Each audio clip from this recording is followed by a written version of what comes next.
assess what's going on in both of these countries and what can go on. I'm going to skip Greg for a minute, or more than a minute, so that he can wrap up with a broad perspective. And I'd like to bring in the China dimension here. So if I can ask Mr. Pfetten-Iseux if you could share with us your perspective on services in China. Thank you. I would like to thank Bob Bastien and the Coalition of Service Industry inviting me here. I would like also to say that I'm most impressed in the last 10 years to see at which level the coalition has achieved to arrive, and I'm a big promoter of your coalition everywhere in the world. I think many countries should emulate, in fact, the model of CSI. Not only CSI, but also China has witnessed a huge amount of changes in the last 10 years. Last time I was invited by Bob was in Hong Kong in 2001. And at that time we used to speak about, obviously, China entry in the WTO and all what it could counter. In the last 8 years, now we're speaking about WTO with Chinese characteristics.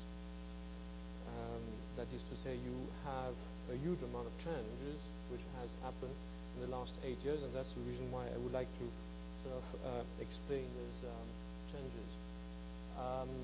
Now, I will be quite quick with these slides. It will be online, I've been told by the organizers. You can check this, but obviously, remember in 2001 we were speaking about lack of regulatory environment. You do have now in China a National Development and Reform Commission.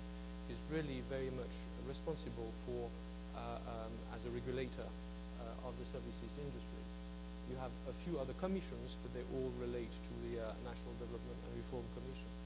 That's what the NDRC is putting forward now as a tertiary industry, which is a rather a new thing when you look at what they used to do 10 years ago. Now, the landscape, obviously you can see that you have a huge amount of the relatively basic services industry which has been evolved. The high-tech industry or the high-hand service industry is still quite low in the agenda, hotels and catering being one of them here. What is most important is to look at what the contribution towards the GDP. You see here with this graph how the last 10 years has seen the evolution of the composition of involvement of services industry into the GDP. Basically now we've achieved about 40% of the GDP is composed of tertiary industry. And this has been achieved mainly through the last 8 years of China being part of the WTO. Then obviously the WTO has been extremely important into the overall awareness of the services industry in China.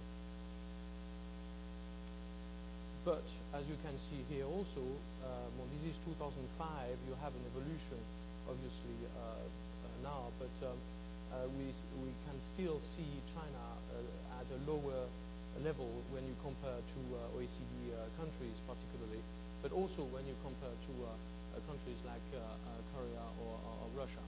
Then it's quite important that to know that China has still a long way to go. Now, characteristics, that's what I would like to speak about more in details. The important element is that you have an NDRC, you have a regulator, but you do not have a coalition of service industries. And this is one of the things which I'm trying to push forward in China, because unfortunately the different aspect of the private economy is not represented within the regulator, and I think it's quite important. I mean, it's quite fantastic here in how you can drive the private economy so well through your coalition. Also, you have a lack of competitiveness, particularly when it concerns the global market. and the high-end service sector, as actually said before. But since WTO, we have to recognize a few very positive elements. I mean, first of all, you have a better market access. You have a few laws, postal law, telecommunication law, insurance law, and so on, which is all good. It's going in the right way. You have also better infrastructure. You go around the country, and you've got the most modern airport ever, constructed in this world, even in relatively small, cities. You have better IPR. You have commissions at provincial and central government level, which assure to have a certain amount of supervision on IPR issues, even if it is not perfect. Obviously, implementation is always a very big concern in China. You have also a better stimulus for small and medium-sized enterprises, and that's quite important. The Chinese government is willing to push IPOs through the coalition, through the Commission on Securities Regulatory Issues, to try to get a fund also for SMEs. And the push for SMEs, I think, is probably the best practical recognition of the private sector. Recognition of the private sector, this is also something which has been quite new and effective in the last 8 years. Even so, you have a lot of problems. Strengthening of regional poles of competitive advantage. What the Chinese government trying to do, which is NDRC, is to try to push the primary and the secondary industries towards inland, towards the west, and to retain the service industry, the tertiary, in the coastal area. Okay, and that's the goal of the current NDRC move. You have, and this is particularly true since the financial services crisis last year, a move from export-orientated towards internal consumption-orientated economy. And this is very important, actually, to look at this, because for you people who are sort of going to China, this is what is happening in really China. The really most wonderful revolution, I think, the most important event which has happened last year is actually not the financial crisis. This is something which has been not very much put into the press, but it is directives which has been put forward in the third plenum of the 17th Congress of the Chinese Communist Party in October.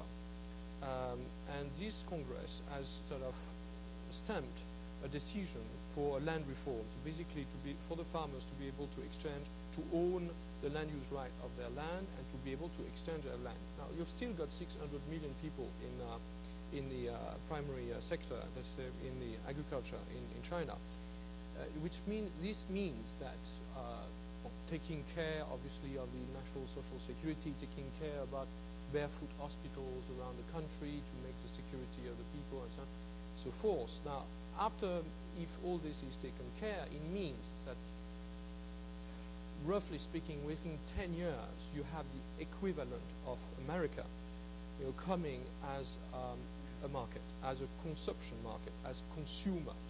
You've got 300 million people over there at the same level as you here.